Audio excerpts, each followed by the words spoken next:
Morning, and welcome to the next set in our study in the book of Philippians. We're going to look at a kind of an interesting passage today that addresses the issue of how the gospel is preached, and I think sometimes there's a little bit of confusion about what is allowed and what is not as long as the gospel is preached. So let me pick up from the passage here where we were reading before, Philippians chapter 1. I'm going to go back to verse 12 and read from there. Now I want you to know, brethren, that my circumstances have turned out for the greater progress of the gospel, so that my imprisonment in the cause of Christ has become well known throughout the whole Praetorian Guard and to everyone else, and that most of the brethren, trusting in the Lord because of my imprisonment, have far more courage to speak the word of God without fear. So, as we talked about last time, there's been an advantage to Paul's imprisonment, and that is that the other people have seen what he has been experiencing or going through, and it has created in them a sense of courage, because if Paul can go through this and still maintain his faith in the gospel, then we can as well. And so Paul is encouraged by that. So the silver lining, so to speak, in his imprisonment is the encouragement and strengthening of other believers. And then something interesting happens where he begins to talk about how then the gospel goes forward as a result. He says in verse 15, some, to be sure, are preaching Christ even from envy and strife, but some also from goodwill. The latter do it out of love, knowing that I am appointed for the defense of the gospel. The former proclaim Christ out of selfish ambition, rather than from pure motives, thinking to cause me distress in my imprisonment. What then? Only that in every way, whether in pretense or in truth, Christ is proclaimed, and in this I rejoice, yes, and I will rejoice. What Paul is saying here isn't that it's okay to preach a false gospel as long as you are preaching. What he is saying is it's okay to preach the gospel even if your motives might be false. And there's a huge distinction between those two things. If someone is preaching the truth, but they're doing it in order to advance themselves, to get recognition from people, to receive the accolades that they think might come, the praise of men, perhaps to gain a greater position at a bigger church or with more congregants. All of those motivations are selfish and self-serving. But if the gospel is being preached, the truth of the gospel is being preached, the gospel is still being preached. And so God will judge the heart of the person doing the preaching. The gospel is what needs to go forward for people to hear and for the Spirit to be able to work. And when you think about it, if we look at this on the true scale, we all do this to some degree. I doubt there's ever been a time when I have taught for an hour where every motive of my heart and every aspect of my teaching was godly. I'm sure there are times, plenty of times, when I have done things because that was a good turn of phrase and I thought people would find that interesting, or maybe people will like to hear this, maybe not even consciously, but subconsciously trying to appeal from my own heart rather than from what the scripture or gospel teaches.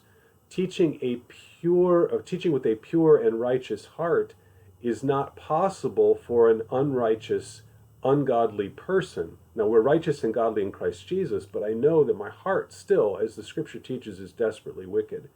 And so all of us who are given the responsibility to preach or teach the gospel are going to do it from faulty motives or from shaded motives. They're not perfectly pure. So if we were to say the only people who can preach the gospel are those who preach from absolutely pure motives and righteous hearts, the gospel would never be preached. I think Paul recognizes that. I think if we think about it for a minute, we all recognize that. What Paul is getting at is that God judges the heart. We don't. So if the message is righteous, if the message is the gospel of Jesus Christ, if the message is the clarion call that we hear in the book of Acts, bringing people from all tribes, tongues, and nations to hear the truth of the Word of God and to receive salvation from God alone through grace alone, if that's what God is using the preacher to do, then God's will is being accomplished. I guess if we think back at lots of Old Testament examples, how many unrighteous men, unrighteous women, unrighteous peoples were used by God to advance his kingdom or his purposes. I mean, the classic example of this would be a character like Samson, a man whose life was full of selfish ambition and selfish desires. whether they were physical or sexual or social. And yet God used him as one of the mighty prophets, and his deeds are explained to us in the scriptures. And God used him to accomplish his purpose despite what Samson wanted to do or wanted to accomplish with his own will or way. How many times, even in the New Testament, do we see the disciples arguing over some point, or speaking in a way that they shouldn't, or saying things, doing things that are unrighteous, and even having to apologize before? The way Peter reacted to Gentiles and eating with Gentiles and had to be rebuked. It doesn't mean that Peter was no longer eligible to preach or teach the gospel. Now, leaders are held to a higher and different standard, but still we recognize that leaders are unrighteous men and women who have been made righteous in Christ Jesus and yet have not been glorified. And so selfish ambition is always going to be a struggle. And there's a huge temptation to want to have more and more people hear what you have to say, excuse me, to want to speak to bigger and greater crowds or groups. And that temptation is kind of that gold on a chain that's hung before someone who's seeking advancement or seeking to get a name for himself or herself. Paul says if the gospel is being preached, the gospel is being preached. Now, he's not saying it's okay to preach a false gospel. In fact, Paul is very, very severe in his judgment against those who would preach or teach a false gospel. In 1 Corinthians chapter 4, he condemns those who would teach a false gospel. In Galatians, I believe it's chapter 3, the early verses of chapter 3, Paul says, who has bewitched you? Who has led you astray into believing that that there's a different gospel out there? What does Paul combat in many of his letters throughout the New Testament? Even Jesus himself talked about wolves coming in among the sheep. The point is that there are always going to be people who are going to take the truth of the gospel and distort it for their own ends or purposes. They're going to take what is true and make it false. The classic example of this, of course, would be Satan himself. As early as the book of Genesis, in the 3rd chapter, when Adam and Eve are being tempted in the garden, Satan doesn't make up a bold-faced lie. He takes the truth and he twists it, and then he puts doubt into the minds of his listeners. He said, did God really say you can't eat of any tree? He's making up something that's similar to what the truth is, but distorting it enough that it becomes a lie. And this is the insidious nature of a false gospel. It has all the trappings or appearance of the truth, but there is something in it that disqualifies it from being the truth. And as a result, that duplicitous nature becomes a lie, and we cannot be part of a lie, and God himself cannot be part of a lie. John 8:44 says the father of lies is the devil. All lies come from him. Then Christ himself said, I am the way and the truth and the life. Truth is in Christ Jesus. Those two are incompatible.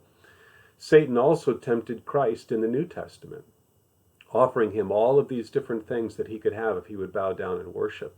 And in each instance, Christ himself referred back to the true gospel, in this case the Old Testament, but turned back to the Old Testament, explained the truth to Satan as a rebuke. Whenever we hear a gospel that sounds good, but something sounds off, or we're not sure about something, the key is not to believe simply because of the person doing the preaching. The key is to go back to the scriptures and see what do the scriptures actually say. Is this compatible with the Word of God? If someone is preaching or teaching and we hear the truth of the gospel coming forward, and perhaps they come across in a rather arrogant sort of way, or perhaps they seem to be self-serving in some way, but they're preaching the truth. The truth is what we're after. We don't condone that kind of behavior, of course, but we don't condemn them outright if the gospel is being preached.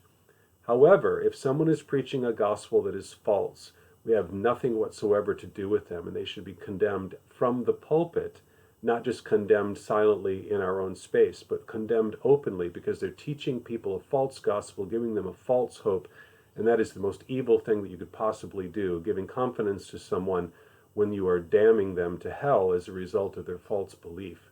Imagine a physician telling a patient that you're going to be okay, knowing full well that the danger is grave.